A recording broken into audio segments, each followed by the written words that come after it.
First of all, 53 new cases, very unusual to have it that high, particularly on a Sunday. Your reaction to hearing about those figures from a bank holiday weekend?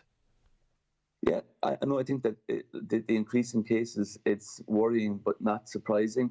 I think as we got back to some type of normal activity in the community, business activity and social activity, we knew there was going to be increased numbers of cases, and it's about our response to those cases now, Shane.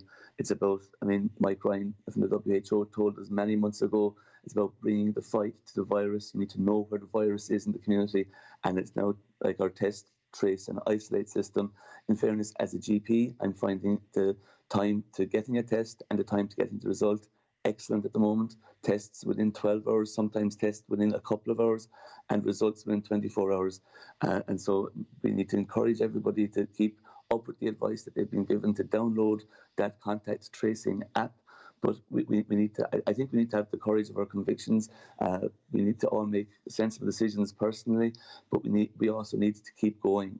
We cannot afford to go backwards. What's it like for a GP on the ground? Are you noticing an increase in calls of people looking for testing? And are you seeing that people who should be isolating aren't isolating? Yeah, worryingly, we're not seeing an increase in calls for testing. And in lots of ways, what I'm observing in my own practice is a little bit the other way.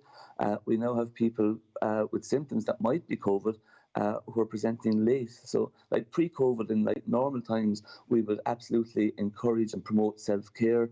So somebody has a mild fever over a weekend, a cough, sore throat. We would encourage those people to take paracetamol and do all the conservative things and to look after themselves.